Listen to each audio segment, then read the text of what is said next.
Hello friends, welcome to my YouTube channel IAS Gateways. इस वीडियो में हम SSC JEE civil engineering tier 1 2023 shift 1 में जो एग्जाम हुआ था उसके क्वेश्चंस को डिटेल में कंसेप्ट के साथ डिस्कस करेंगे। ये सीरीज का पार्ट 3 वीडियो है। पुराने वीडियोस के लिए आप एसएससी जेईई की जो मैंने प्लेलिस्ट बना रखी है उस पर जाकर आप डिटेल सोल्यूशन देख सकते हो। So let's start. इसमें सबसे पहला जो क्वेश्चन है, इसमें क्वेश्चन पूछा गया है the following is the table containing data recorded during curve setting. तो दो इंपॉर्टेंट चीजें यहां पर हो रही हैं कि कर्व सेटिंग कर रहे हैं हम, और जो मेथड यूज कर रहे हैं that is two theodolite method. तो बेसिकली थोड़ा सा हम लोग बेसिक कंसेप्ट पे चले जाते हैं कि जो हमारी कर्व सेटिंग है, तो बेसिकली जो भी हम कर्व डिजाइन कर रहे हैं उसको जब हमें फील्ड में ले करना है तो that process is called curve setting. ठीक है, जिसमें हम कर्व को फील्ड में एक्चुअली लेआउट दे रहे हैं एंड अकॉर्डिंगली फिर हम लोग उस पर आगे काम करेंगे। तो कर्व सेटिंग के लिए हमारे पास दो मेथड्स हैं। पहला मेथड है हमारा लीनियर मेथड और दूसरे मेथड जो है दैट इज एंगुलर मेथड्स। तो लीनियर मेथड्स में अभी हम लोग समराइज करेंगे, बहुत सारे मेथड्स हैं। एंगुलर मेथड्स में भी हमारे पास 3 मेथड्स हैं, जिसमें हमारा पहला जो मेथड है that is called Rankine's deflection method and this is one theodolite method. इसमें हम एक थियोडोलाइट यूज करते हैं और जो लीनियर मेजरमेंट्स है वो भी कंसीडर करते हैं। दूसरा है हमारा टू थियोडोलाइट मेथड, जिसमें हम 2 थियोडोलाइट का यूज करेंगे and this method is basically use for ground जब हमारा अंडुलेटिंग होगा और रफ होगा।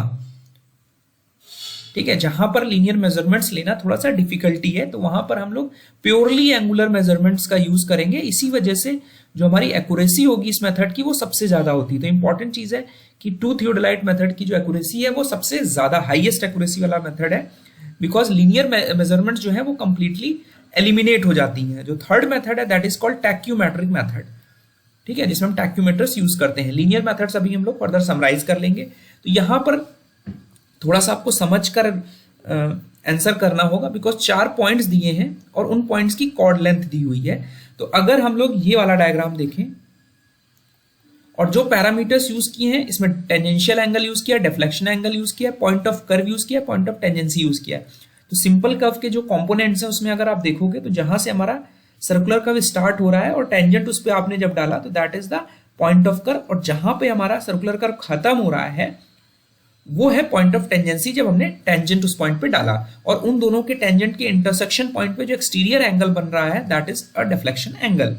ठीक है, तो यानी पॉइंट ऑफ कर्व और पॉइंट ऑफ टेंजेंसी पे जो टेंजेंट्स आ रहे हैं जहां पर वो इंटरसेक्ट कर रहे हैं उस पॉइंट को हम बोल रहे हैं पॉइंट ऑफ इंटरसेक्शन। तो जो भी थियोडोलाइट आप यहां पे रखोगे और अगर कोई पॉइंट आप यहां पर लोगे, ठीक है, तो दिस विल बी कॉर्ड्स। ठीक है, तो ये हमारी कॉर्ड्स होंगी और जो ये एंगल, ये कॉर्ड जो हमारा एंगल टेंजेंट के साथ बना रही होंगी, these will be tangential angle, और जो डिफ्लेक्शन एंगल भी हमारा सब्सिक्वेंटली जो मेथड यूज करेंगे अकॉर्डिंगली हम उसको डिफाइन करेंगे। तो यहां पर सपोज हमने एक कॉर्ड ली जिसका T1A, तो यहां पर हम समझ लेते हैं कि ये जो A पॉइंट है this is actually P1 point, B जो है दिस इज P2 पॉइंट और C जो है वो P3 पॉइंट। इसी तरह हमारा आगे P4 पॉइंट होगा। तो ये वाली जो कॉर्ड लेंथ है ये कहता है 12.26 है, तो 12.26 मीटर रख लिया। ये वाली जो कॉर्ड लेंथ है ये 20 मीटर है। तो हमने टू थियोडोलाइट मेथड में पहला एक जो थियोडोलाइट है वो T1 पॉइंट पे सेट किया हुआ है और एक कहीं हमारा T2 पॉइंट जो होगा वो हमारे दूसरा थियोडोलाइट वहां पर सेट है। तो यहां पर जो लेआउट्स दिए हुए हैं उसके अकॉर्डिंग हम अपना डायग्राम समझ लेते हैं। तो पहला जो वैल्यू है टेंजेंशियल एंगल, इसका मतलब ये जो कॉर्ड आपने ड्रॉ की इसका इस पॉइंट से जो टेंजेंट बना वो जो एंगल बना ये हमारा कहलाएगा टेंजेंशियल एंगल। तो इस मेथड में यही, because it is the first point from the point of curve, तो पॉइंट ऑफ कर्व से पहली कॉर्ड है, इस वजह से जो हमारा डिफ्लेक्शन एंगल होगा वो सेम होगा, यानी del 1 is equal to this tangential angle. तो इसी वजह से जो ये टेंजेंशियल एंगल आपका मेजर हुआ, थियोडोलाइट जो आपने सेट किया, आप वर्नियर में जितना एंगल मेजर हुआ आपका, तो ये डिफ्लेक्शन एंगल हुआ इस पॉइंट को देखने के लिए, तो यही सेम वैल्यू डिफ्लेक्शन एंगल में होगी। ठीक है, तो यहां पे 0 degree 21 minute 25 seconds it will B deflection angle, और पॉइंट ऑफ कर्व पे जो आपका थियोडोलाइट है उस पे आपको यही सेम रीडिंग मिलेगी। ठीक है, अगर आपसे कहा जाता कि पॉइंट ऑफ टेंजेंसी पे जो थियोडोलाइट है, अब इस थियोडोलाइट से इस पॉइंट को अगर आप देख रहे होते तो कितना होता, तो उस केस में आप सिंपली 360 डिग्री से आप पॉइंट ऑफ कर्व वाली रीडिंग को माइनस कर दो। ठीक है, 0 डिग्री 21 मिनट 25 सेकंड्स, ये बेसिक कंसेप्ट है, आप ध्यान रखो। उसके बाद पॉइंट P2 पे गए, यानी बी पॉइंट पे गए, तब आपकी जो कॉर्ड लेंथ है वो 20 मीटर्स है। तो आपकी जो ये मेन टोटल पॉइंट से, बिकॉज हम यहाँ पे हमारा जो थियोडोलाइट है वो T1 पे है, तो T1 से जब हमने पॉइंट बी को सेट किया, कॉर्ड तो 20 मीटर की वो ऐसे आई, तो इस ए पॉइंट पे जब आपने टेंजेंट डाला तो ये एंगल हुआ del2, this del2 is the this value. तो यहां पे जो डिफ्लेक्शन एंगल मेजर हुआ वो ये वैल्यू हुआ, ठीक है, दिस वैल्यू, जो हमारा थियोडोलाइट से बी पॉइंट को कनेक्ट किया और जो हमारा मेन टेंजेंट था। तो टोटल डिफ्लेक्शन एंगल हमारा हो गया del2 is equal to del1 plus del1। तो ये हो गया आपका 0 degree 42 minutes, sorry 0 degree 21 minutes 25 second plus 1 degree 12 minute और 5 सेकेंड, इसको ऐड करके जो वैल्यू आपको मिलेगी वो यहां पर वैल्यू आएगी। ठीक है, तो जो ये वैल्यू होगी यही वैल्यू आपकी यहां पर आएगी, बिकॉज यही रीडिंग आपको, बिकॉज आपने जो थियोडोलाइट है वो बी पे अब सेट किया, तो ये वैल्यू आ जाएगी इन दोनों की जो क्यूमुलेटिव वैल्यू होगी, तो will get 1 degree 33 minute 30 seconds. इसी तरह यहां पर जो वैल्यू आएगी वो आपकी जो P2 पे del2 मिली प्लस ये वैल्यू del3, तो ये यहां पर आप सब्स्टिट्यूट कर लोगे। इसी तरह यहां पर जो वैल्यू आ रही है ये सारों का समीशन है, समीशन ऑफ दिस, इन सभी को आप ऐड करोगे तो ये वैल्यू आएगी। तो P4 पॉइंट जो होगा आपका यहां कहीं, इस पॉइंट से इस पॉइंट तक जो भी डेल बनेगा del4 वो हमारा del3 प्लस ये वाला होगा। तो del4 हमारा जो टेंजेंशियल एंगल इस पॉइंट पे बनेगा tangent, this will be del4। ठीक है, तो अब पॉइंट ऑफ टेंजेंसी पे हमें सिंपली 360 डिग्री से माइनस कर दोगे, 360 डिग्री माइनस जो यहां पर वैल्यू आ रही है that is 1 degree 33 minute 30 seconds plus 1 degree 12 minute 5 seconds. इसको जब सॉल्व करोगे तो you will get 357 degree 14 minute 25 seconds. ये पॉइंट ऑफ टेंजेंसी का मतलब है कि हमने जो यहां पे थियोडोलाइट सेट किया है और हम P3 पॉइंट पे रीडिंग देख रहे हैं। ठीक है, तो this will be somewhat this reading जो हमारी थियोडोलाइट पे आएगी जब हम P3 पॉइंट को T2 वाले थियोडोलाइट से रीड करेंगे। ठीक है, तो यहां पर करेक्ट आंसर जो बनेगा वो ऑप्शन ए बनेगा।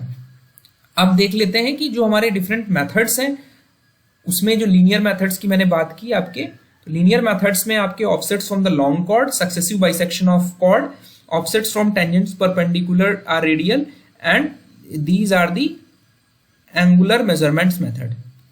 ठीक है, and these are the linear measurement methods for setting out the curve। इसके बाद हमारा नेक्स्ट क्वेश्चन है, a 3 degree curve is situated on a ruling gradient of 1 in 250 on a broad gauge track, what should be the actual ruling gradient considering the grade compensation of curvature। तो grade compensation का मतलब है कि grade को reduce करना है। Grade compensation word का मतलब है यहां पर ग्रेड रिडक्शन। ठीक है, ग्रेड रिडक्शन क्यों करना है, बिकॉज इसको आप इस तरह से समझिए कि जब आपकी कोई भी रेलवे ट्रैक की हम बात कर रहे हैं तो रेलवे ट्रैक में आपका एक ग्रेडियंट है। ठीक है, अब इस ग्रेडियंट में जब ट्रेन ट्रेवल कर रही है it is facing some resistance. ठीक है, बिकॉज इसको हॉलिंग करनी है, तो जब हॉल कर रही है ट्रेन, जैसे कि आपको यहां पर एक ग्रेडियंट दिख रहा है, दिस इज अ ग्रेडियंट।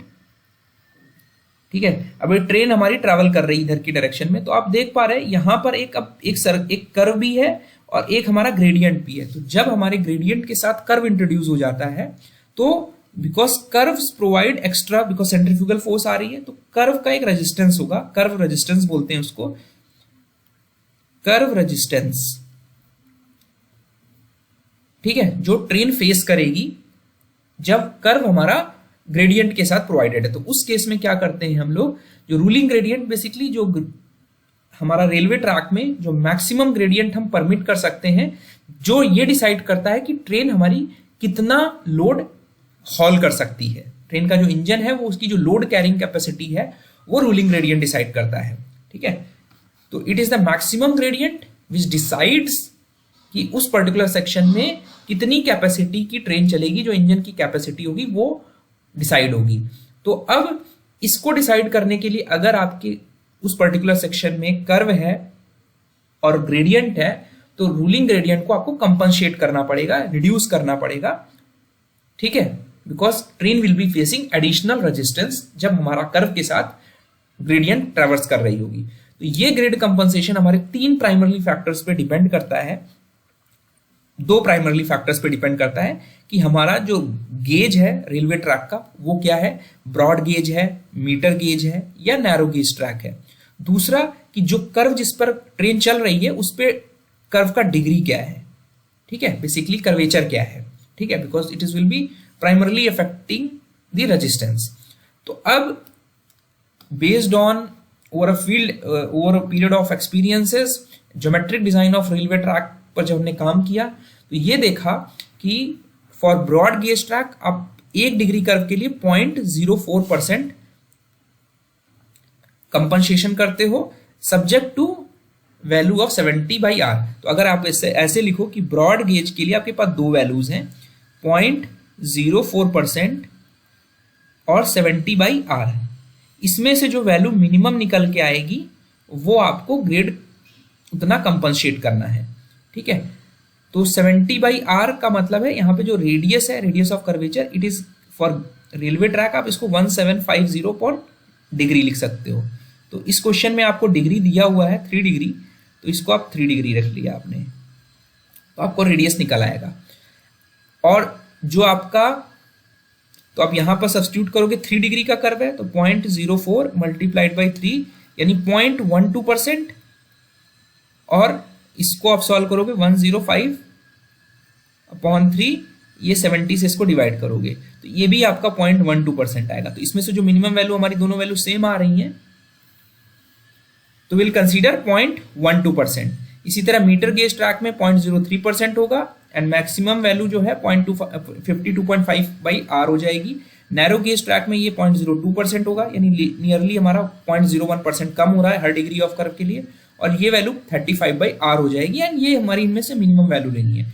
अब यहाँ पे जो कंपनसेशन हो गया वो आपको ग्रेड कंपनसेशन हमने निकाल लिया, तो ग्रेड कंपनसेशन यहाँ निकल के आया 0.12% आपको ग्रेड कंपनसेट करना है, यानी रिड्यूस करना है, जो हमारा डिसाइड करेगा जिसके बेसिस पर हॉलिंग कैपेसिटी निकल के आएगी। तो यहाँ पर एक्चुअल ग्रेडियंट क्या था, grade compensated grade is equal to जो हमारा रूलिंग ग्रेडियंट था माइनस जो वैल्यू ऑफ कंपनसेशन। तो रूलिंग ग्रेडियंट आपका था 1/250, इसको परसेंटेज में लिख लेंगे तो मल्टीप्लाई बाय 100 कर लेंगे, और जो हमारा ये माइनस जो वैल्यू ऑफ इन परसेंटेज निकाल रहे हैं, दोनों को सेम यूनिट में लिखना है, इसको निकालेंगे तो आप ये 0.4% आ जाएगा एंड दिस वैल्यू इज 0.12%। ठीक है, तो ये वैल्यू आ जाएगी 0.28%। अगर अब आप इसको वैल्यूज के फॉर्म में लिखना चाहते हैं तो ये इट विल बी 28/100 इंटू 100। इसको आप जब सिंप्लीफाई करेंगे तो 1 इन के टर्म्स में आप इसको ग्रेडियंट लिख सकते हो। आप ग्रेडियंट परसेंटेज में भी लिख सकते हो या इस फॉर्म में भी लिख सकते हो। तो करेक्ट आंसर ऑप्शन 4 हो जाएगा। इसके बाद हमारा नेक्स्ट क्वेश्चन है कि relative error in a closed traverse survey with perimeter of 500 metre. तो यहाँ पे पैरीमीटर हमारा क्लोज ट्रैवर्स का 500 मीटर दिया हुआ है। जो रिलेटिव एरर है क्लोज ट्रैवर्स में, रिलेटिव एरर, इस रिलेटिव एरर को हम लोग एक्यूरेसी भी बोलते हैं, एक्यूरेसी ऑफ ट्रैवर्स। ठीक है, प्रेसिशन भी बोलते हैं। इसकी वैल्यू दी हुई है, इसको हम लोग RE से डिनोट कर लेते हैं, relative error of closure. This is given as 1/2000। और बोला गया है कि जो क्लोजिंग एरर है वो हमारी 4th क्वाड्रेंट में लाई करती। 4th क्वाड्रेंट का मतलब हमारा ये हो गया east, west, north, south. Positive हमारा y एक्सिस पे है और निगेटिव हमारा x एक्सिस पे है। तो हमारा ये 4th क्वाड्रेंट, यानी यहां पर कहीं हमारा क्लोजिंग एरर की जो लाइन है वो यहाँ 4th क्वाड्रेंट में लाई कर रही है। तो जो बेसिक कंसेप्ट है क्लोजिंग एरर का ये है कि कोई भी ट्रैवर्स हम जब बनाते हैं तो जो उसका शॉर्ट फॉल है कि जो स्टार्टिंग पॉइंट है, सपोज आपने जो ट्रैवर्स यहां से स्टार्ट किया, डायग्रामेटिकली इसको समझ लेते हैं कि आपका जो ट्रैवर्स है, क्लोज ट्रैवर्स की बात कर रहे हैं, आपने ट्रैवर्स यहां से स्टार्ट किया था ए पॉइंट से, ए से बी गए, बी से सी गए, सी से डी गए, डी से ई गए, ई से वापस ए पे क्लोज होना चाहिए था क्लोज ट्रैवर्स, ठीक है। लेकिन आपकी जो लाइन है सर्वे के बाद यहां पर ही खत्म हो गई। तो ये जो लेंथ है, दिस लीनियर लेंथ, इस लीनियर लेंथ को हम क्लोजिंग एरर बोलते हैं, ठीक है। अब इस लेंथ को निकालने के लिए आपको क्या निकालना पड़ेगा, आपको एरर्स निकालनी पड़ेंगी कि आपके ट्रैवर्स में क्या एरर्स आई, ठीक है। तो जो ये गैप क्रिएट हुआ इसको कहा गया हमने एरर ऑफ क्लोजर, इसको डिनोट करते हैं हम लोग ई से, ठीक है। और इसका जो पेरीमीटर है, इन सभी sum of all sides, perimeter is basically इन सभी साइड्स को हमने ऐड कर दिया तो पेरीमीटर आ गया। तो जो रिलेटिव एरर ऑफ क्लोजर हम निकालते हैं that is equal to E by P, कि हमारा एरर कितना हुआ लीनियर और divided by the precision value, ठीक है, सॉरी पेरीमीटर। अब जो ई है इसको हमने रिजॉल्व कर लिया कंपोनेंट्स में, ठीक है। तो जिसका हॉरिजॉन्टल प्रोजेक्शन होता है किसी भी लाइन का उसको कहते हैं हम लोग डिपार्चर ट्रैवर्स फील्ड में, और जो उसका वर्टिकल प्रोजेक्शन होता है यानी वाई एक्सिस पे जो प्रोजेक्शन होता है उसको हम लोग कहते हैं लैटिट्यूड। तो कोई भी पॉइंट है आपको अगर लिखना है एक्स कॉमा वाई को, तो हम डी कॉमा एल लिखते हैं। एक्स हमारा डी एक्सिस पे होता है यानी डिपार्चर एक्सिस पे होता है, वाई जो होता है वो लैटिट्यूड एक्सिस पे होता है। तो जो आपकी एरर है, जो क्लोज ट्रैवर्स होगा, अगर आपकी ये ए डैश पॉइंट ए से कोइंसाइड कर रहा होता तो दिस समीशन विल बी 0। पूरे ट्रैवर्स का जो समीशन है डिपार्चर और लैटिट्यूड वो हमारा 0 होगा। लेकिन अगर ये 0 नहीं है तो इट मीन्स हमारा ई आ गया रोल में।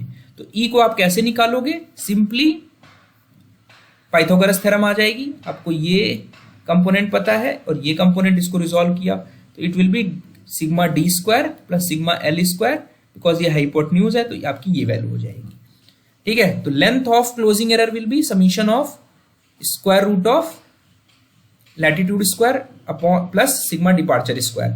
और जो डायरेक्शन होगा, अगर थीटा हम एज्यूम कर रहे हैं कि ये एंगल हमारा वर्टिकल एक्सिस के साथ है तो it will be sigma D upon L. Tan theta लगा देंगे आप, tan theta is equal to perpendicular यानी sigma D upon sigma L. तो इंपॉर्टेंट चीज है कि ये थीटा किसके रेस्पेक्ट में, हमने यहाँ पे वाई एक्सिस के रेस्पेक्ट में इस लैटिट्यूड इस एरर को एज्यूम किया है।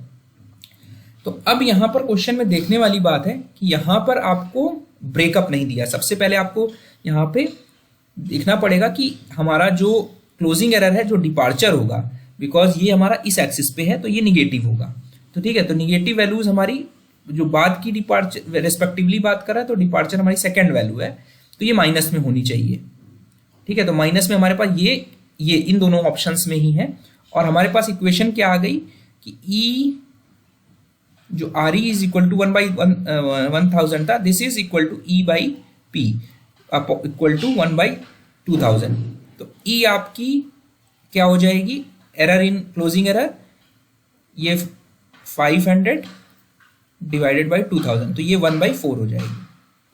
अब ये ई जो है this is sigma L square sigma D का whole square is equal to 1/4। तो आपके पास इक्वेशन क्या मिल गई, sigma L square plus sigma D का whole square is equal to 1/16 यानी 0.0625। अब आपको ये पता है कि जो डिपार्चर वैल्यूज हैं वो निगेटिव हैं बिकॉज, तो आप इस इक्वेशन को जो फुलफिल करने वाली वैल्यूज हैं वो केवल ये वाली वैल्यूज हैं। अगर आप सिग्मा एल 0.2 रखोगे तो आपको थोड़ा सा यहाँ पे लॉजिक सप्लाई करने पड़ेंगे, -0.15 का होल स्क्वायर तो ये वैल्यू आपको 0.0625 मिलेगी। तो यहाँ से आपको इस इक्वेशन से पहुंचना है आंसर तक। तो करेक्ट आंसर यहाँ पे ऑप्शन 1 हो जाएगा। इसके बाद नेक्स्ट क्वेश्चन है हमारा कि श्रिंकेज लिमिट का जब हम एक्सपेरिमेंट करते हैं तो मरकरी का यूज क्यों करते हैं। तो सबसे पहले जो श्रिंकेज लिमिट है it is basically a minimum water content जिस पर सॉइल सैचुरेटेड रहती है। जब हम लोग लिक्विड लिमिट, प्लास्टिक लिमिट और श्रिंकेज लिमिट की बात करते हैं तो मॉइस्चर कंटेंट के क्वांटिटी वाइज ये वैल्यू मिनिमम होती है। इस वजह से ये मिनिमम वाटर कंटेंट है रिड्यूस होती जा रही है, जिसके बाद हमारा सॉइल जो है वो उसकी जो वॉल्यूम है वो कांस्टेंट रहती है, लेकिन जो अंदर का जो उसका मॉइस्चर जो वाटर है वो रिड्यूस होता जाता है। ठीक है, तो ये वो मॉइस्चर कंटेंट है जिसके बाद अगर आप सॉइल को फर्दर ड्राई करोगे, further reduction in water content, तो उसकी वजह से सॉइल का जो वॉल्यूम है वो चेंज नहीं होगा। ठीक है, this is the boundary limit. ठीक है, boundary limit for semi solid state and solid state. ठीक है, तो ये हमारा मिनिमम वाटर कंटेंट हुआ जहां तक सॉइल फुली सैचुरेटेड है, लेकिन ये मैक्सिमम वाटर कंटेंट है कि कितना वाटर हम रिड्यूस कर सकते हैं, इस वाटर कंटेंट तक रिड्यूस कर सकते हैं कि इसके बाद अगर फर्दर रिडक्शन करोगे तो वॉल्यूम चेंज कुछ नहीं होगा। ठीक है, तो इसको निकालने के लिए जो गाइडलाइंस हैं, हमारी श्रिंकेज लिमिट्स के लिए जो गाइडलाइंस हैं वो हमारे किस कोड में दी हुई है, IS 2720 पार्ट 6 में दी हुई है, जहां पर different shrinkage factors of soil की हम बात करते हैं। तो श्रिंकेज फैक्टर्स बेसिकली, अगर एक इंपॉर्टेंट इंफॉर्मेशन है, ये श्रिंकेज फैक्टर बेसिकली हमारे 4 श्रिंकेज फैक्टर्स, हमारे कोड कहता है कि देयर आर 4 श्रिंकेज फैक्टर, जिसमें श्रिंकेज लिमिट है, दूसरा हमारा श्रिंकेज रेशियो है, तीसरा हमारा श्रिंकेज इंडेक्स है, और चौथा हमारा सॉइल का वॉल्यूमेट्रिक श्रिंकेज है। तो श्रिंकेज लिमिट हमारा अनडिस्टर्ब्ड सॉइल के लिए भी हम निकालते हैं, रिमोल्डेड सॉइल के लिए भी निकालते हैं। तो अगर आप इसके मेथोडोलॉजी पर जाएंगे, जब हम श्रिंकेज डिश पे सॉइल को प्रिपेयर करते हैं, तो ये हमारी जो इक्विपमेंट्स यूज करते हैं, जिसमें इवापोरेटिंग डिश है, स्पैटुला है, श्रिंकेज डिश है, स्ट्रेट एज है, ग्लास कप है, ग्लास प्लेट्स है, ओवन है, बिकॉज सॉइल को हम ओवन ड्राइड कर रहे हैं 105 से 110 डिग्री में, और सीव जो यूज कर रहे हैं 425 माइक्रोन यूज कर रहे हैं, बिकॉज यहाँ पे जो सॉइल लेते हैं टेस्टिंग के लिए, this soil is 50 gram soil passing through 425 micron सीव size. ठीक है, और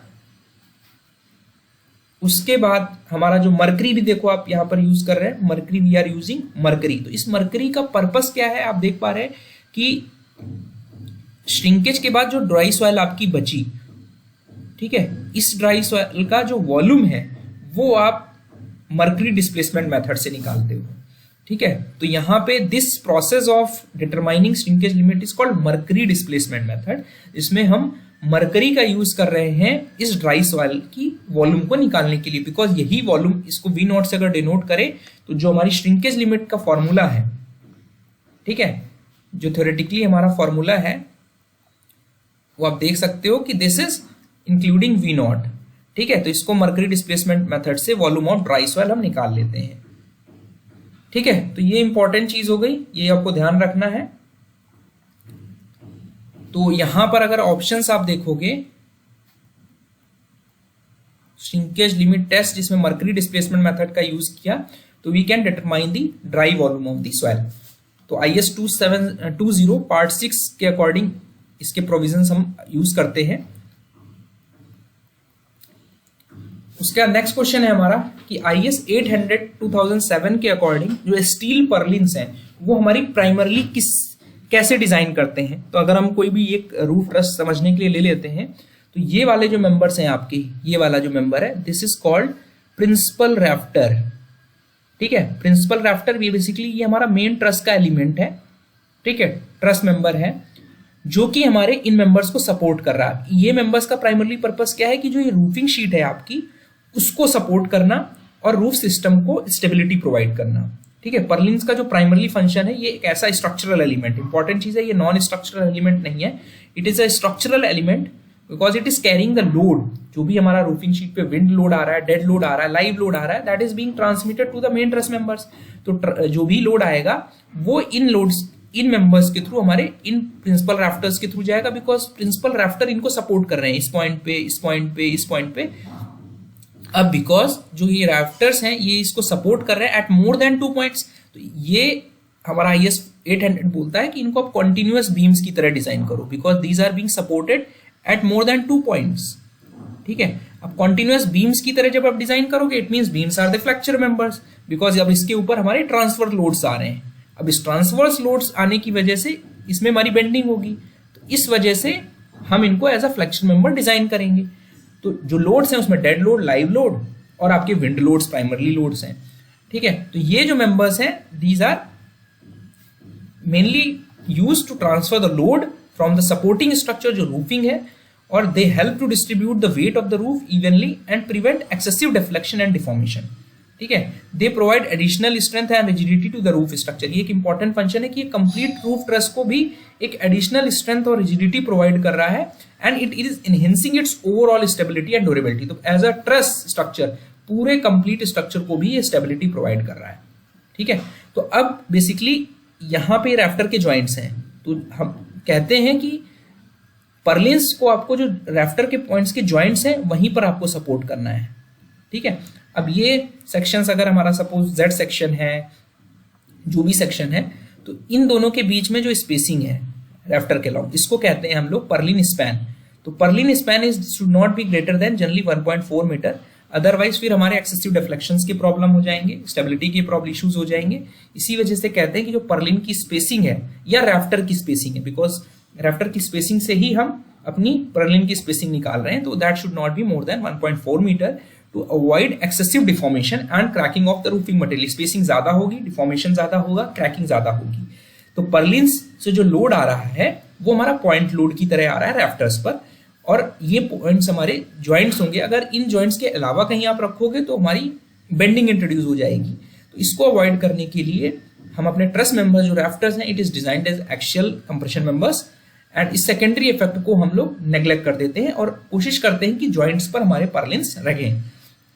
अब अगर डिजाइनिंग की बात करें तो डिजाइनिंग हमारा, बिकॉज यहाँ पर अगर कोई भी सेक्शन ले लेते हैं तो एक हमारा जेड जेड एक्सिस है, एक हमारा वाई वाई एक्सिस है। तो जब जेड जेड एक्सिस के अबाउट हमारा बेंडिंग होगी due to dead loads, live loads and wind loads normal to Z Z axis of purlin loads, यानी इसके परपेंडिकुलर जो भी ट्रांसवर्स लोड्स आ रहे हैं और इस वाई वाई एक्सिस के अबाउट जो ट्रांसवर्स लोड्स आ रहे हैं, उसकी वजह से जो बेंडिंग्स हो रही हैं, तो दोनों बेंडिंग्स को आपको कंसीडर करना है। इसी वजह से हम इसको बाई एक्सियल मोमेंट्स की वजह से डिजाइन करते हैं। बाई एक्सियल मोमेंट्स आपको यूज करने हैं और इसी की वजह से इंटरेक्शन फॉर्मूला का यूज आता है, जिसमें हम दो डायरेक्शंस में बेंडिंग के लिए चेक करते हैं अपने पर्लिन के मेंबर्स को।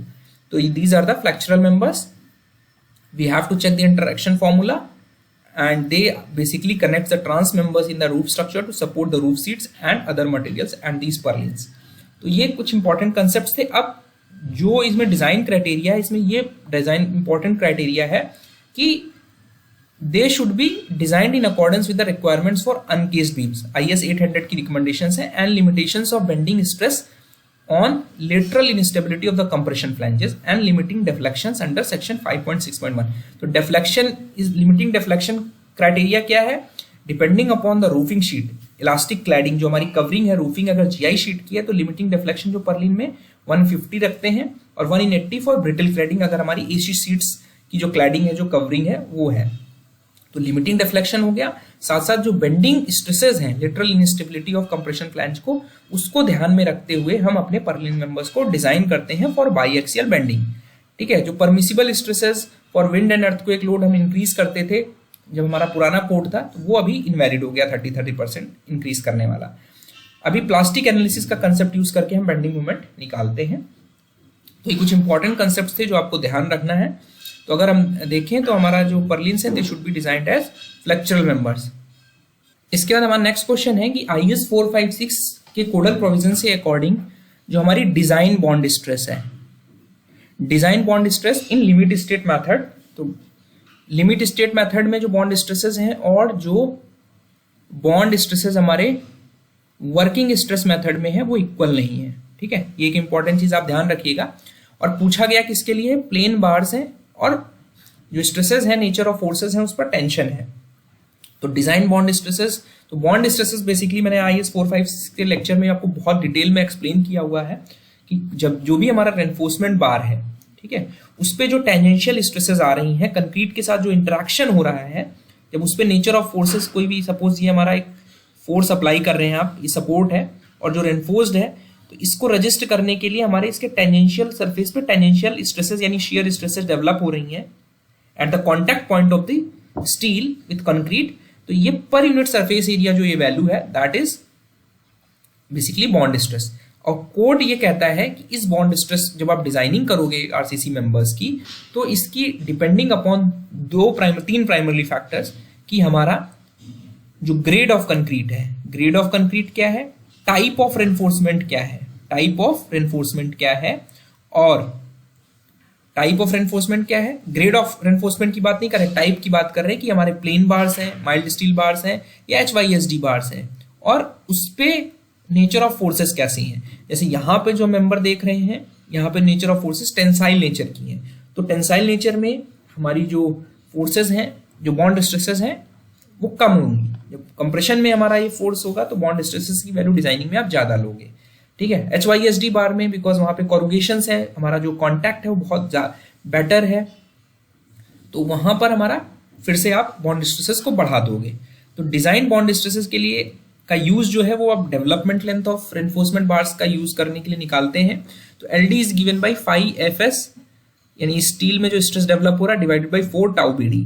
अब इस टाउ BD की जो वैल्यू है, this is the design bond stresses for limit state method में की बात कर रहे हैं। तो for grade of concrete M15 से दिया हुआ है M40 तक, और देख पा रहे हैं आप जैसे जैसे ग्रेड ऑफ कंक्रीट बढ़ रहा है वैसे वैसे हमारी बॉन्ड स्ट्रेस बढ़ती जा रही है up to maximum limit of 1.9 eight for M40 grade. अब जैसे ही आप इस प्लेन बार्स को HYSD बार से रेनफोर्समेंट करोगे तो आपको ये वैल्यूज आपको 1.6 से मल्टीप्लाई करनी पड़ेंगी, into 1.6। We have to increase it by 60%। ठीक है, अगर सेम प्लेन बार्स को टेंशन की जगह आप कंप्रेशन कर देते हो तब आपको ये वैल्यू 25% इनहेंस करनी पड़ेंगी, यानी 1.25 से मल्टीप्लाई करनी। अगर दोनों ही सिचुएशन आ जाती हैं तो आपको इन वैल्यूज पे 1.6 से भी मल्टीप्लाई करना पड़ेगा और 1.25 से भी करना पड़ेगा। यानी HYSD बार है और वो कंप्रेशन में है, तो जो बॉन्ड स्ट्रेसेस वैल्यूज हैं वो ये values multiplied by this value, दोनों फैक्टर से मल्टीप्लाई होगा। तो अगर हम इनके ऑप्शंस देखें, इसमें आपको कंफ्यूज नहीं होना है कि ग्रेड ऑफ स्टील पे डिपेंड नहीं कर रही है, it is depending upon type of category of steel. ठीक है, जो कि ये डिसाइड कर रहे हैं कि हमारी जो बॉन्डिंग होगी कंक्रीट के साथ वो कैसी होगी। प्लेन बार्स के केस में बॉन्डिंग अलग तरीके से होगी बिकॉज उस पर कोई भी कोरुगेशंस नहीं है, और grade of concrete strength, because strength is directly associated with strength, तो हमारी इस पर डिपेंड करेगी। तो करेक्ट आंसर जो है वो ऑप्शन 3 हो जाएगा। इसका नेक्स्ट क्वेश्चन है, which of the given options is best suited condition for energy recovery from municipal solid waste. इसमें पूछा ये जा रहा है बेस्ट सुटेड कंडीशन बताना है हमें कि जब हमें एनर्जी रिकवरी करनी है म्युनिसिपल सॉलिड वेस्ट के लिए। तो बहुत सारे टेक्नोलॉजिकल ऑप्शंस अवेलेबल है कि हम अपने म्युनिसिपल सॉलिड वेस्ट को कैसे प्रोसेस करेंगे। उसमें 2 प्राइमरली जो हमारे प्रोसेसिंग मेथड्स हैं, दैट इज बायोलॉजिकल एंड दूसरा है हमारा थर्मल कन्वर्जन। बायोलॉजिकल कन्वर्जन में हमारा क्या होता है, माइक्रो ऑर्गेनिज्म डिकम्पोज करेंगे हमारे जो वेस्ट का जो बायोडिग्रेडेबल कंपोनेंट है जो डिग्रेड हो जाता है। थर्मल कन्वर्जन में हम क्या करेंगे, जो भी हमारा म्युनिसिपल सॉलिड वेस्ट है उसको कन्वर्ट करेंगे गैसियस, लिक्विड या सॉलिड प्रोडक्ट्स में, एंड एक सर्टेन अमाउंट की हीट एनर्जी रिलीज होगी। तो इसका मतलब ये हुआ कि जो एनर्जी रिलीज हो रही है बेसिकली वो हमारी कैलोरीफिक वैल्यू है। कैलोरीफिक वैल्यू का मतलब ये है कि अगर किसी भी प्रोडक्ट को, किसी भी वेस्ट को या फूड को अगर हम कंप्लीट कंबशन करते हैं, ठीक है, कांस्टेंट प्रेशर और एक स्टैंडर्ड कंडीशंस में, तो कितनी हीट निकल रही है वो हमारी कैलोरीफिक वैल्यू है। तो अब ये हमें पूछा गया है कि कैलोरीफिक वैल्यू हमें ज्यादा चाहिए म्युनिसिपल सॉलिड वेस्ट से, तो आपको क्या कंडीशन सूट करेगी। तो we have to do the thermal conversion process, and इस थर्मल कन्वर्जन प्रोसेस में जितनी ज्यादा हीट एनर्जी मिलेगी उतना वायबल वो मेथड होगा। ठीक है, तो ये डिपेंड करेगा कि जो आप फ्यूल जलाने वाले हो, जो म्युनिसिपल सॉलिड वेस्ट प्रोसेस करने वाले हो, उसकी कैलोरीफिक वैल्यू क्या है, वो हाई होनी चाहिए, तभी हमारा energy recovery through thermal processing viable होगा। अदरवाइज उसका बहुत ज्यादा यूज नहीं है, वो केवल उसको डिकम्पोज करने के काम आएगा। दूसरा कि अगर आपका ऑर्गेनिक जो कॉम्पोजिशन है वेस्ट में, उसमें नॉन बायोडिग्रेडेबल कंपोनेंट है, वो ज्यादा होना चाहिए, हाई परसेंटेज ऑफ ऑर्गेनिक लेकिन नॉन बायोडिग्रेडेबल। और थर्ड है हमारा जो मॉइस्चर कंटेंट है वो लो हो, तब हमारी जो एनर्जी रिकवरी की वायबिलिटी है वो ज्यादा होगी म्युनिसिपल सॉलिड वेस्ट में। तो थर्मल प्रोसेसिंग के लिए हमारे पास 4 मेथड्स अवेलेबल हैं, जिसमें इंसिनरेशन है, पायरोलिसिस है, गैसिफिकेशन है, रिफ्यूज्ड डेराइव्ड फ्यूल है। तो इंसिनरेशन में क्या करते हैं, हम थर्मली प्रोसेस करते हैं, जिसमें हम excess amount of air, oxygen की एक्सेस प्रेजेंस में हम अपने म्युनिसिपल सॉलिड वेस्ट का कंबशन करते हैं, इसको जलाते हैं और एक सर्टेन अमाउंट की हीट निकल आती है हमें। तो पायरोलिसिस में क्या करते हैं, हम एक क्लोज्ड एनवायरनमेंट में लो टेम्परेचर पे म्युनिसिपल सॉलिड वेस्ट को कंबशन करते हैं in the absence of oxygen. Gasification में हम हाई टेम्परेचर में कम अमाउंट की ऑक्सीजन के प्रेजेंस में थर्मल प्रोसेसिंग करते हैं। रिफ्यूज डायरेक्ट फ्यूल हमारा होता है सॉर्टिंग एंड सिग्रीगेशन से जो फ्यूल हमारा बनता है वो हमारा फ्यूल रिफ्यूज डेराइव्ड फ्यूल होता है। तो यहां पे हमारा फ्लो चार्ट दिया हुआ है, ठीक है। तो म्युनिसिपल सॉलिड वेस्ट में बायोडिग्रेडेबल प्रोसेस हो गया और ये कंबस्टिबल जो प्रोडक्ट्स हैं उसकी थर्मल प्रोसेसिंग हो गई, जो कि डिपेंड करता है कि हमारे हाई कैलोरीफिक वैल्यू हो, लो मॉइस्चर कंटेंट हो और हमारा जो ऑर्गेनिक कंपोनेंट का परसेंटेज हो वो ज्यादा हो नॉन बायोडिग्रेडेबल वेटेज का। तो यहां पर ये मोर की जगह ये लेस होता तो ये भी ऑप्शन करेक्ट होता। Presence of organic biodegradable component, तो calorific value of solid waste अगर ज्यादा होगी तो वो बेस्ट ऑप्शन हमें मिलेगा, बेस्ट सूटेड कंडीशन मिलेगी। इसका नेक्स्ट मेथड है कि सेंटीसिमल सिस्टम ऑफ एंगुलर मेजरमेंट में वन सर्कमफरेंस की वैल्यू पूछी जा रही है। तो हम लोग देख लेते हैं एंगुलर मेजरमेंट्स के लिए बेसिकली हमारे 3 प्राइमरली मेथड्स यूज किए जाते हैं जो आप सभी ने पढ़ रखे होंगे, विल डिस्कस इन ब्रीफ, और कहां पे उसकी यूटिलिटी कहां पे है। तो पहला जो मेथड है एंड सबसे इंपॉर्टेंट चीज कि ये एंगुलर मेजरमेंट्स के मेथड हैं। These are the methods for angular, जो एंगल्स हैं वो आप कैसे मेजर कर रहे हो। एंगल्स का मतलब ये है कि जो दो लाइंस है, सपोज इन दोनों लाइंस के बीच में जो डायरेक्शन चेंज है वो आप एंगल से मेजर करते हो at the point of intersection, ठीक है। तो radian is the unit of plane angle, ठीक है। जो 3 पॉपुलर मेथड्स हैं एंगुलर मेजरमेंट के लिए, उसमें सबसे पहला मेथड है सेक्साजेसिमल सिस्टम। ये सिस्टम बेसिकली हमारा इंग्लिश सिस्टम होता है जो कि बेसिकली हमारा Great Britain, United States, India और अदर पार्ट्स ऑफ वर्ल्ड में यूज किया जाता है, ठीक है। इस इंग्लिश सिस्टम में हमारे जितने भी सर्वेइंग इंस्ट्रूमेंट्स हैं, ठीक है, जो मोस्टली सर्वेइंग इंस्ट्रूमेंट्स हैं वो हमारे इस सिस्टम को फॉलो करते हैं। जो ग्रेजुएशंस है हमारे इंस्ट्रूमेंट्स में वो सेक्साजेसिमल सिस्टम पर बेस्ड है। तो ये इंपॉर्टेंट क्वेश्चन है, ध्यान रखना आपको कि जो सर्वेइंग इंस्ट्रूमेंट्स हैं वो सेक्साजेसिमल सिस्टम पर मोस्टली ग्रेजुएटेड होते हैं। जो उनकी रीडिंग्स होती हैं वो इस सिस्टम पे होती है, जहां पर एक सरकमफरेंस हमारा 360 डिग्री, एक सरकमफरेंस का मतलब है 360 पार्ट्स में डिवाइड किया, और जो एक पार्ट एंगल सब्सटेंड कर रहा है सेंटर पे, ठीक है, वो कहलाता है आपका 1 डिग्री, ठीक है। तो 360 हमने सरकमफरेंस को 360 पार्ट्स में डिवाइड किया और एक पार्ट जो एंगल सब्सटेंड कर रहा है उसको हम बोलते हैं 1 डिग्री, ठीक है। तो अब 1 circumference is equal to 360 degrees of arc, 1 degree is equal to 60 minutes and 1 minute is equal to 60 second. ये आप जो पढ़ते हो ना जनरली वो यही वाला सिस्टम है, and this system is called English system. इसमें हमारा डिग्रीज में आप मेजरमेंट करते हो, जिसमें 1 circumference is equal to 360 degree. अब बात करते हैं सेंटीसिमल सिस्टम की। सेंटीसिमल सिस्टम बेसिकली ये फ्रेंच सिस्टम है जिसमें जो सेंटर में जो एंगल सब्सटेंड हो रहा है उसको हम लोग ग्रेड से डिनोट करते हैं। जो ग्रेड है यहां पे हमने उसको डिग्री कहा, यहां पे हमने उस एंगल को कहा grade. Grade is the angle subtended at the centre of the centre by an arc. अब आर्क की जो लेंथ है that is 1/400th part of the circumference. तो इसको डोनेट करते हैं कि हमारा जो 1 सर्कमफरेंस है वो 400 ग्रेड्स के बराबर है। 1 ग्रेड जो है वो 100 सेंटीग्रेड्स के बराबर है और 1 सेंटीग्रेड 100 सेंटीग्रेड्स के बराबर है, ठीक है। यहां पे और भी यूनिट्स लिखी हुई, यू कैन रेफर। इसमें 400 grades is equal to 1 circumference. जो थर्ड सिस्टम है वो आवर्स सिस्टम है, जो कि बेसिकली हमारा एस्ट्रोनॉमी और नेविगेशंस में यूज किया जाता है, जिसमें हमारा एक सर्कमफरेंस जो है वो 24 आवर्स के बराबर है, ठीक है, और 1 आवर जो है 60 मिनट्स के बराबर है, 1 मिनट 60 सेकेंड्स के बराबर है। तो ये बेसिकली यहाँ पे टाइम बेस्ड हमारा एंगुलर मेजरमेंट्स है, ठीक है। तो एस्ट्रोनॉमी और नेविगेशंस में हम यूज करेंगे। और जो सेंटीसिमल सिस्टम है ये अब धीरे धीरे यूरोपियन कंट्रीज में पॉपुलर है। एक और सिस्टम यहां पर लिखा हुआ है मिल्स आर्टिलरी सिस्टम, जिसमें if a circumference is divided into 6400 parts of each part will subtend an angle of 1 mill eight the centre, ठीक है। तो ये आर्टिलरी फायर वगैरह में हम इस सिस्टम को यूज करते हैं। तो प्राइमरली हमारे ये मेन 3 सिस्टम है, इसको आपको ध्यान रखना है। तो करेक्ट आंसर हमारा जो बनेगा 1 सर्कमफरेंस, बिकॉज सेंटीसिमल सिस्टम की बात करें तो इसको हम कहेंगे कि it is equal to 400 grades, ठीक है। नेक्स्ट क्वेश्चन पे चलते हैं हम लोग। इसके बाद हमारा क्वेश्चन है कि standard consistency test of cement is conducted by using.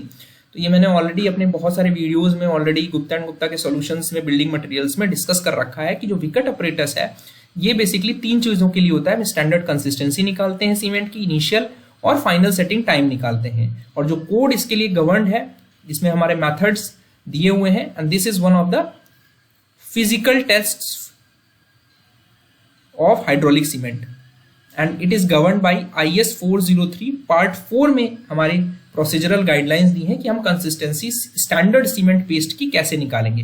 Consistency का मतलब है, अगर स्टैंडर्ड कंसिस्टेंसी का मतलब की बात करें तो इसको हमने स्टैंडर्डाइज ये किया है कि हम सीमेंट पेस्ट पे कितना पानी डाल दें, कितना परसेंटेज पानी डाल दें कि उसकी कंसिस्टेंसी या विस्कोसिटी ऐसी हो जाए कि जो विकेट इस अपरेटस का जो प्लंजर है वो हमारा 5 to 7 from the bottom of the mould penetrate हो जाए, यानी हमारा प्लंजर यहां तक पेनिट्रेट हो जाए up to 0.5 to 7 mm below the from the bottom of the Vicat mould. तो ये हमने इसको एम्पैरिकली कोरिलेट किया हुआ है कि एक ऐसा पेस्ट जिसमें कितना पानी हमने डाला जाए। तो अगर हम कहें कि 26% हमारी स्टैंडर्ड कंसिस्टेंसी है तो इसका मतलब ये हुआ कि 100 ग्राम अगर आपकी सीमेंट है तो आप अगर उसमें अगर 26 ग्राम पानी डाल दोगे तो आपको स्टैंडर्ड कंसिस्टेंसी यानी कंसिस्टेंसी ऐसी मिल जाएगी कि उसमें प्लंजर जो है 5 to 7 mm बॉटम तक अंदर चला जाएगा।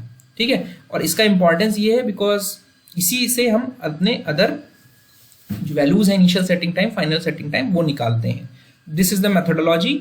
विकेट अपरेटस में अभी डिस्कस नहीं कर रहा हूं, I have already discussed in my previous videos of Gupta and Gupta lectures, वहां से आप रेफर कर सकते हो, जिसमें मैंने आपको एक्सप्लेन किया था कि विकेट मोल्ड का जो शेप है वो सिलेंडर शेप में होता है, जो स्क्वायर नीडल है वो हमारी इनिशियल सेटिंग टाइम के लिए होती है, प्लंजर जो है कंसिस्टेंसी के लिए होता है, एनुलर कॉलर जो है वो फाइनल सेटिंग टाइम के लिए होता है।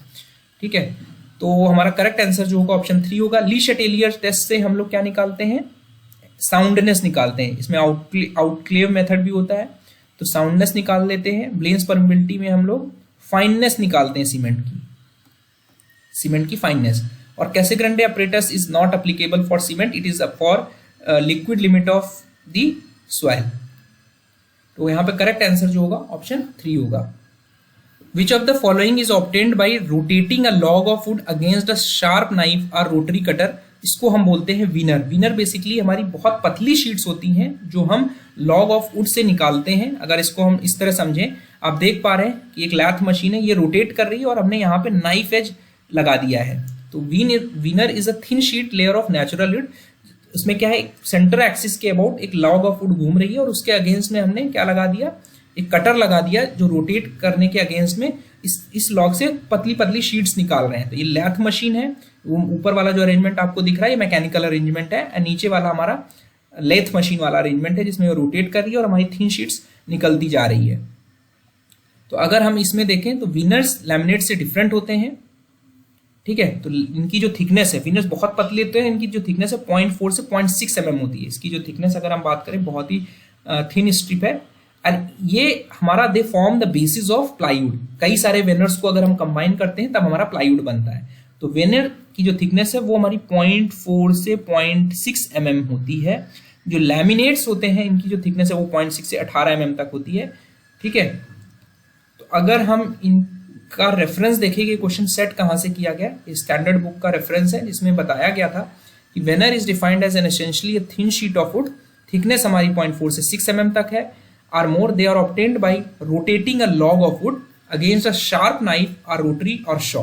ठीक है, the winners after being removed or dried, उनको निकालते हैं, शीट्स को ड्राई करते हैं और मॉइस्चर कंटेंट निकाल लेते हैं। इंपॉर्टेंट कैरेक्टरिस्टिक ये है कि विनर की जो थिकनेस है वो यूनिफॉर्म होती है लेंथ एंड ब्रेड्थ में। They are the basic units of plywood manufacture. ठीक है, these are basic units of plywood manufacture, इनसे हम प्लाईवुड्स बनाते हैं। इंपॉर्टेंट पॉइंट्स ये हैं कि हम इनको डेकोरेटिव डिजाइन्स के लिए यूज कर सकते हैं। जो इंडियन टिम्बर्स हैं, जो इंडियन कॉन्टेक्स्ट में देखें तो 4 ऐसी वुड्स हैं प्राइमरली जो यूज की जाती हैं विनर्स बनाने के लिए, इसमें mahogany, oak, rosewood and teak है। और इस प्रोसेस जो शीट हम बना रहे हैं, इस प्रोसेस को हम विनरिंग बोलते हैं। They are use to produce plywoods, batten boards and lamin boards. मतलब हम विनर से प्लाईवुड भी बना सकते हैं, बैटन बोर्ड्स भी बना सकते हैं, लैमिन बोर्ड्स भी बना सकते हैं। क्या नहीं बना सकते, पार्टिकल बोर्ड नहीं बना सकते, बिकॉज पार्टिकल बोर्ड्स हमारे छोटे छोटे पार्टिकल से उड़ के से बनते हैं। These are the composite boards. Winners may be fixed on the corners or bent portions, may be glued with suitable adhesives on the surface of inferior wood के ऊपर आपने winners को अगर चिपका दिया तो उसका aesthetic improve हो जाता है। Winners form the starting point of manufacture of plywoods. Besides, they find extensive application in manufacture of many other articles. They are used in cabinet making और face decorations में भी आप इसको use कर लेते हैं। जो particle boards हैं, they exist today at a wide variety of wood polymer composite boards that are commonly called particle boards. These materials are made from non-chemically processed dry wood particles. Dry wood के particles आप लेते हैं, उसमें आप resin glue डाल के adhesive करके उसको अंडर स्टैंडर्ड प्रेशर हम उससे पार्टिकल बोर्ड्स बना लेते हैं। इनको कंपोजिट बोर्ड्स भी बोलते हैं। और जो हमारे कमर्शियल विनर्स की स्पेसिफिकेशंस हैं वो हमारे IS 14315 के कोड से कवर्ड है। तो I hope this video was helpful. तो अगर हम इसका आंसर देखेंगे तो this will be the winner is the correct answer. Next video में हम लोग फर्दर कुछ क्वेश्चंस डिस्कस करेंगे। अपना फीडबैक जरूर शेयर करें कमेंट में। Otherwise I will not be able to appreciate कि आपको ये वीडियोस हेल्पफुल है या नहीं। Thank you and all the best.